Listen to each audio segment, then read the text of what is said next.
16-year-old Annie Harlow arrived at her grandfather's mountain cabin on the last Saturday of October, carrying everything she owned in a backpack that had seen better days and wearing a determination that was equal parts hope and desperation. The old dog was waiting for her when she crested the final ridge, sitting in the overgrown driveway like he'd known she was coming, his graying muzzle lifted to the wind and one ear cocked in her direction. The cabin behind him looked like it had been slowly surrendering to the forest for years, roof sagging under moss and fallen branches, windows dark and broken, porch listing to one side like a drunk leaning against a bar. Most people would have taken one look and turned back down the mountain. But Annie wasn't most people, and this wreck of a place was the only home she had left in the world. She had no way of knowing that the worst winter in 20 years was coming, or that what lay hidden beneath the floorboards of the weathered barn would mean the difference between survival and surrender, or that the old dog watching her approach would become the most important relationship of her young life. The social worker had given Annie two choices back in Asheville: return to the group home until she aged out of the system at 18, or take possession of the property her grandfather had left her in his will and figure it out on her own. Margaret Chen, the only caseworker who'd ever seemed to actually see Annie as a person rather than a file number, had been blunt about the reality. The cabin's condemned, honey. No power, no running water, no heat except an old wood stove that probably hasn't been used in a decade. It's November next week, and you know what winter's like up there in the high country. I can't officially recommend this, but I also can't force you back into the system if you're legally inheriting property. She'd paused, studying Annie with eyes that had seen too many kids fall through too many cracks. Your grandfather was Jacob Harlow, wasn't he? Mountain Jake, people called him. I remember hearing about him when I was growing up. Lived up there alone for 40 years after his wife died. People said he was strange, but also that he was the most self-sufficient man in 3 counties. Annie had never met her grandfather. Her mother had been estranged from him since before Annie was born, some old wound that had never healed, and had forbidden any contact. Then 3 months ago, her parents had been driving home from a rare date night when a drunk driver crossed the center line on Highway 74, and Annie's entire world had ended in twisted metal and flashing lights, and a police officer with kind eyes telling her things she couldn't process. No other family, no godparents, no safety net, just the machinery of the foster system, and a grief so large it felt like drowning. Then the lawyer's letter had arrived. Jacob Harlow had died 2 weeks before Annie's parents, and his will, handwritten, notarized by a country lawyer, perfectly legal, left everything to my granddaughter Annie if she wants it, and only if she wants it. Tell her the mountain takes care of those who take care of it. So here she was, staring at a cabin that looked like a strong wind would knock it over, with winter coming and $300 to her name, and a future that was either going to be the bravest thing she'd ever done or the stupidest. The dog stood as she approached, and she could see he was old and thin, ribs showing through his golden coat, but his tail wagged slowly and his eyes were clear and intelligent. "Hey, boy," she said softly, extending her hand. "You live here?" The dog sniffed her fingers, then licked them once, and something in Annie's chest unclenched slightly. She wasn't completely alone. The cabin was worse inside than out. Leaves had blown in through broken windows and piled in corners. The furniture was basic and battered. A table, 2 chairs, an iron bed frame with a mattress she wouldn't trust, shelves made from rough-cut boards. The wood stove was there, a massive cast-iron thing that dominated one corner, its pipe disappearing into the stone chimney. Mice had nested in the drawers. Birds had gotten in through gaps in the roof, and their droppings covered the floor in places. The small kitchen area held a hand pump over a deep sink, and when Annie tried it, it made a groaning sound but produced nothing. There was an outhouse visible through the back window, leaning at an angle that suggested it might not survive the winter. No bathroom, no electricity, no phone service. She'd lost signal 3 miles down the mountain. Annie sat on the porch steps as the afternoon light slanted gold through the trees, and she let herself feel the full weight of what she'd chosen. She was 16 years old. Winter was coming to the North Carolina mountains, where snow could fall from November through April, and temperatures could drop below 0. She had no skills beyond what public school had taught her, and whatever she'd learned from YouTube videos. She had no support system. She was completely, utterly on her own. The dog sat beside her, leaning his weight against her leg, and she put her arm around him. "I'm going to call you Bear," she said, because he was big despite his thinness and because she needed to call him something. "What do you think, Bear? Are we crazy?" Bear's tail thumped against the porch boards, and Annie took that as a vote of confidence, even if it probably just meant he was happy someone was talking to him. That first night, Annie slept in her sleeping bag on the porch, not trusting the cabin's interior until she could assess it in daylight, and Bear slept across her feet like a warm, breathing guard. She woke to frost thick on the grass and her breath visible in the air. And she understood with crystalline clarity that she had maybe 3 weeks to make this place livable before the serious cold arrived.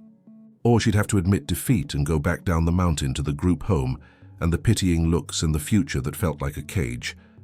She spent the first week just cleaning and assessing. She hauled out debris and bags made from her own clothes that were too worn to wear.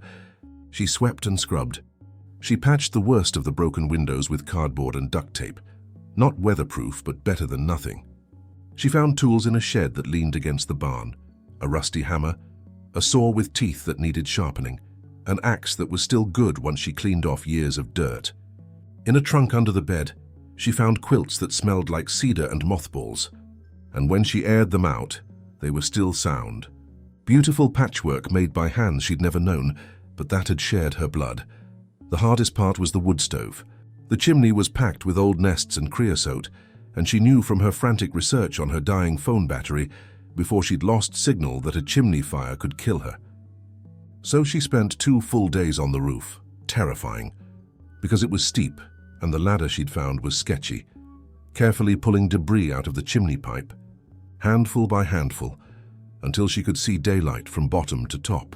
She lit a test fire using sticks and newspaper she'd brought from town, and when smoke drew up and out instead of pouring into the cabin, she actually cried with relief. Bear proved to be more than just company. He knew the property, leading her to the spring that fed the hand pump. It just needed priming, and once she figured that out, she had clean, cold water pouring from the tap. He showed her where the property lines were, trotting along old paths she couldn't see but that he remembered. And he hunted, disappearing into the woods and returning with rabbits and squirrels that Annie learned to skin and cook.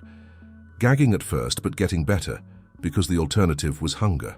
She gathered black walnuts and hickory nuts from the trees around the cabin, cracking them on rocks and picking out the meat. She found wild apples, small and sour but edible. She made her $300 stretch by buying only absolute necessities in the tiny town of Ridgemont at the mountain's base. Rice, beans, oatmeal, salt, matches, kerosene for the 2 lamps she'd found. The old man who ran the general store, Jim Dockery, looked at her with a mixture of concern and respect. "You're Jake Harlow's granddaughter," he said, not a question. "Heard you were trying to winter up there. That's a hard thing for a girl alone." Annie bristled at girl but kept quiet because she needed this store and couldn't afford to make enemies. "Your granddad was a good man," Jim continued. "Strange but good. Lived up there 37 years after Mary died. Never asked nobody for nothing. He rang up her supplies, then added a box of candles and a bag of dried beans without charging her. Mary was my wife's cousin. Family helps family. You need something. You come down and ask. Pride's fine, but freezing to death is stupid." November arrived with a cold snap that took the last leaves off the trees and brought morning temperatures into the 20s. Annie had never worked so hard in her life. She was up at dawn splitting firewood until her hands blistered and bled and then calloused. She stuffed rags and newspaper into every gap in the cabin's walls. She fixed the pump properly with washers Jim had given her. She patched the roof with shingles salvaged from the barn, terrified every moment she'd fall, but more terrified of leaks when snow came. She moved into the cabin, sleeping close to the wood stove, keeping it fed through the night, learning to wake instinctively when it needed more fuel. And slowly, almost without her noticing, the cabin became home. She swept the floors daily, and they started to show their grain. Good chestnut planks from trees that had probably stood on this very mountain. She arranged the furniture, hung the quilts to partition off a sleeping area, put wildflowers in a jar on the table until the cold killed them all. She found her grandfather's things as she cleaned, his clothes worn and mended a dozen times, his books, mostly about plants and wildlife and mountain living. A journal, but she couldn't bring herself to read it yet. Photographs in frames gone cloudy with age, showing a man who looked a little like her mother, standing in front of this very cabin when it was new and bright, a woman beside him who must have been Mary, both of them young and smiling. Bear filled out on regular food, his coat growing glossy, and Annie realized he probably wasn't as old as she'd thought, just starved and neglected after her grandfather died. He followed her everywhere, helped with hunting, alerted her to the rare occasions when someone approached up the mountain road.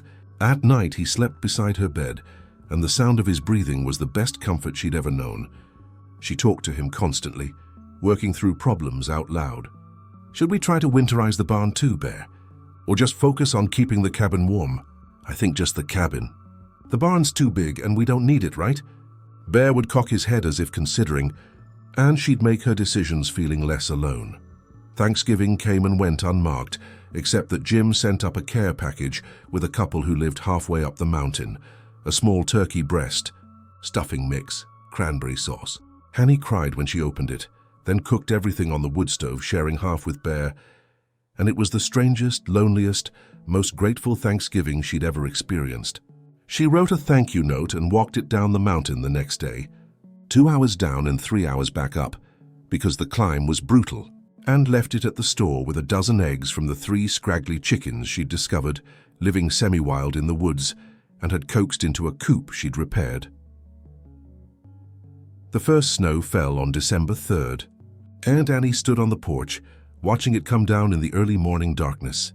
Fat flakes that stuck to everything, and she felt fear and wonder in equal measure. By noon there were 6 inches. By evening, a foot. She kept the wood stove roaring, kept the pathways to the outhouse and the woodpile clear, and she and Bear watched the world turn white and silent. The snow kept coming, off and on, for days. Then a week. Then 2 weeks. Annie had never seen so much snow. 3 feet, then 4 drifts against the cabin 6 feet high. The road down the mountain became impassable. She was completely isolated, completely cut off, and had to trust that she'd prepared enough. She rationed her food carefully. She melted snow for extra water to save pump effort. She read her grandfather's books by lamplight and started finally to read his journal, and discovered a man who'd loved this mountain with a fierceness that transcended loneliness, who'd grieved his wife for decades but found solace in the rhythms of the seasons and the satisfaction of self-sufficiency. It was during the 3rd week of December, when cabin fever was making her restless and she needed to do something besides sit inside, that Annie decided to check on the barn. It stood about 50 yards from the cabin, larger than she'd initially realized, and she'd salvaged shingles from one section but hadn't thoroughly explored it. The snow was thigh-deep between cabin and barn, and she broke trail with Bear bounding behind her. Both of them breathing hard in the thin, cold air. The barn was dim inside, illuminated only by gaps in the walls and the grey light filtering through. The floor was wooden, raised above the ground, and Annie could see where her grandfather had stored equipment. Old tools, a manual plow, coils of rope and wire. She was walking carefully, testing boards. When she stepped on a section near the back corner and felt it give slightly, heard a hollow sound different from the solid thunk of the rest of the floor. She knelt down, brushing away dust and old hay, and saw that 3 boards in a row weren't nailed down. They were cut to fit perfectly, camouflaged but loose. She pried one up, then another, and her breath caught. Below the false floor was a cavity about 4 feet square and 2 feet deep, and inside, protected from moisture by thick plastic sheeting, were metal boxes. Her hands shook as she lifted out the first box. It was heavy, solid, and when she opened it, she actually gasped. Gold coins, dozens of them, gleaming dully in the weak light. American eagles, Canadian maples, Krugerrands. She recognized them from having seen pictures online. And beneath the gold coins, silver ones, rolls and rolls of them. The box had to be worth, she couldn't even calculate it. Thousands of dollars, maybe tens of thousands. There were 4 more boxes. The second held more coins. The third held something different. Mason jars filled with seeds, each meticulously labeled in her grandfather's handwriting, Cherokee Purple Tomato, 1987, Hickory King Corn, 1991, October beans, 1984. Seeds preserved across decades, heirloom varieties that were probably impossible to find anymore. The fourth box held small hand tools, grafting knives, specialized pruning shears, dibbers and seed measurers, all vintage, all high quality. And the fifth box held notebooks, at least 20 of them, filled with her grandfather's careful handwriting and sketches, planting guides, seed-saving techniques, grafting diagrams, notes on soil and weather, and what grew best where on this mountain. Annie sat back on her heels, overwhelmed. Her grandfather had been a prepper, a planner, someone who'd known that money might matter someday, but that knowledge and seeds and good tools might matter more. He'd hidden a fortune and a legacy, and he'd left it for her, even though he'd never met her, even though her mother had cut him off. He'd had faith that someone in his bloodline would eventually need what he'd saved, and that they'd be smart enough or desperate enough to find it. She carefully repacked everything, except one small leather pouch of gold coins, replaced the floorboards and made her way back to the cabin, Bear following, both of them covered in snow. Inside, she spread the coins on the table, 10 one-ounce American gold eagles. At current prices, maybe $20,000. More than enough to solve every immediate problem, enough to leave this mountain, get an apartment in Asheville, live comfortably until she was 18 and could access her parents' small life insurance payout that was being held in trust. But as she sat there with Bear's head in her lap, looking at the gold that represented escape, Annie realized she didn't want to leave. This cabin, this mountain, the life she was building with her own hands, it had become hers in a way nothing ever had before. She'd been so busy surviving that she hadn't noticed she'd also been healing. The grief was still there, but it had space to breathe up here. The fear was still there, but she was proving to herself every day that she could handle it. She decided to keep the gold as insurance, but to stay. To survive the winter and see what spring brought. To honor what her grandfather had built and left for her. Christmas came, and Annie made a small celebration. A wild turkey she shot with the rifle she'd found in the closet after watching YouTube videos on her last trip to town where she could charge her phone. Roasted with wild onions and the last of the potatoes. She gave Bear a soup bone that kept him happy for hours. She read her grandfather's journal by candlelight and felt connected to the generations of Harlows who'd survived these mountains through harder times than she could imagine. January brought the coldest weather yet. The thermometer Jim had given her read 5 degrees below zero on the worst morning, and Annie went through firewood at a terrifying rate. She bundled in every piece of clothing she owned and still shivered. The water in the pump froze, and she had to bring hot coals from the stove to thaw it.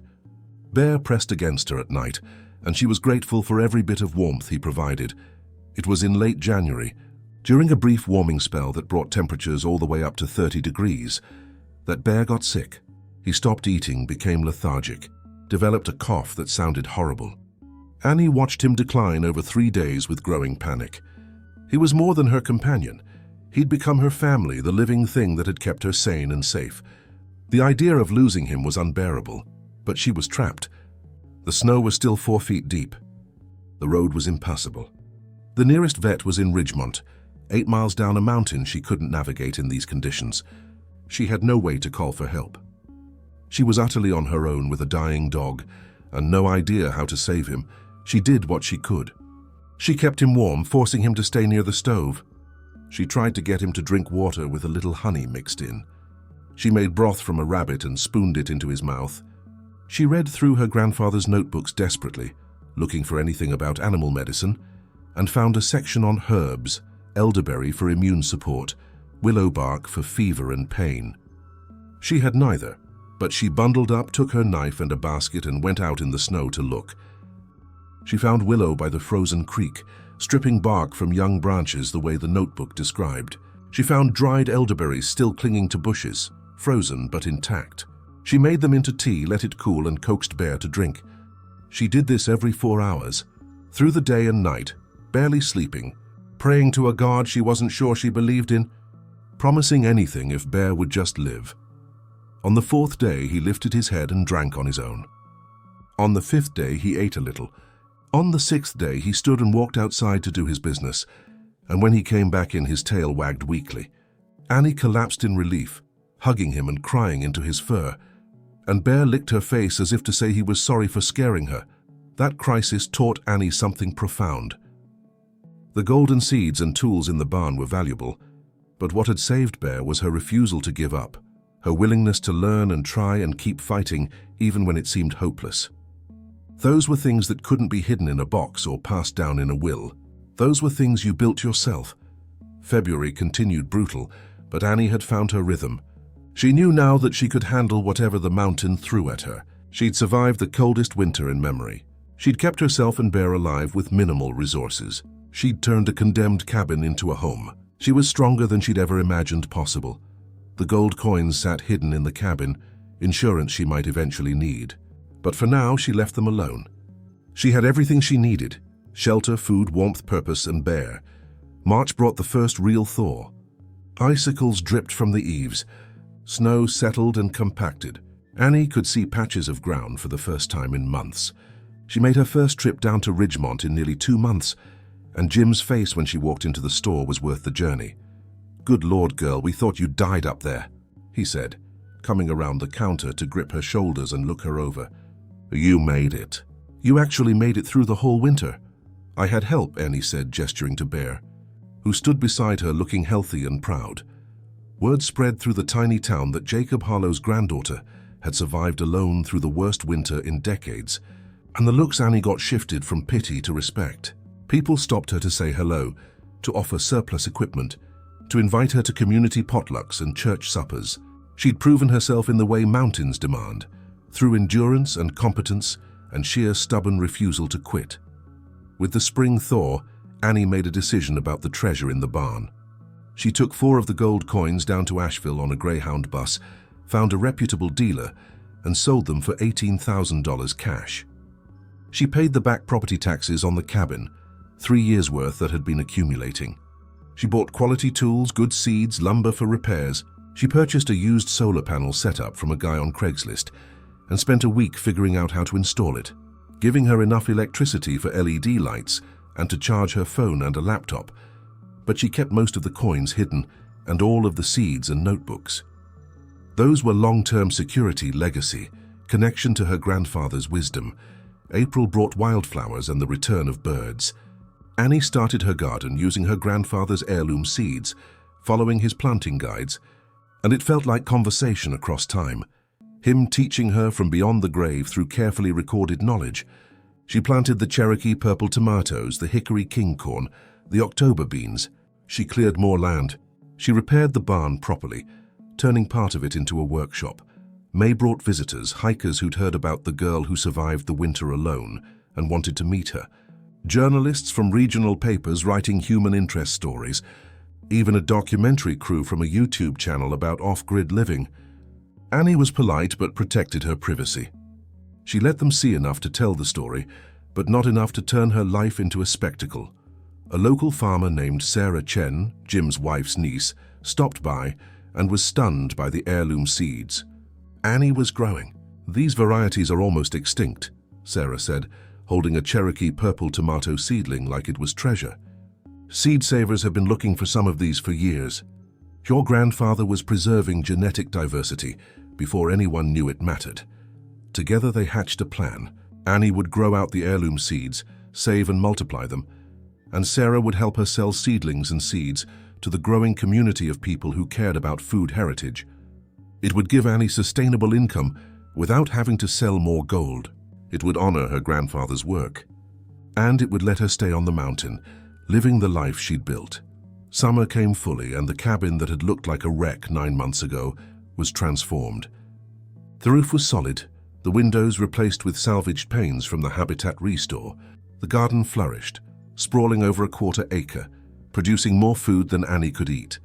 She learned to can and preserve, filling shelves in the cellar she'd dug under the cabin. Tomatoes, beans, pickles, jams from wild berries. She raised chickens and sold eggs. She cut firewood and stacked it to dry for the next winter. Bear, fully recovered, spent his days roaming the property and his nights on the porch or beside Annie's bed. He'd saved her as much as she'd saved him, and they both knew it. On a morning in late August, Annie sat on the porch with her coffee, real coffee now, a luxury she could afford. and looked out over her land. The garden was heavy with produce.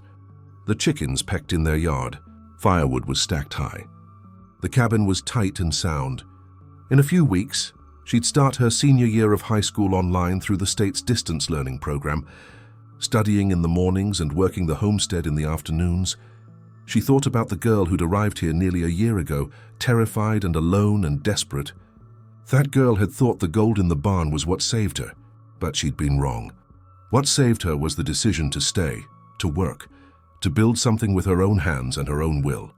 The gold had given her options, sure, but the seeds and knowledge and tools, and more than that, the lesson her grandfather had left about self-reliance and connection to the land, those were what had truly transformed her life. Bear ambled over and put his graying muzzle on her knee.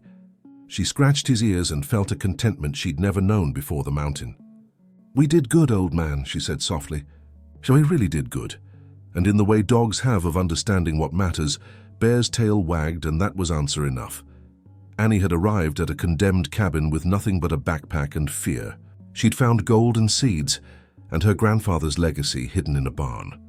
But what really saved her wasn't hidden in any barn or box. It was hidden inside herself. Courage and resilience and the stubborn determination to survive and then to thrive. The mountain had tested her and she'd passed. Now it was home and she was part of it, and no matter what challenges came next, she knew she could handle them because she'd learned what her grandfather had known all along, that wealth isn't counted in gold, but in capability.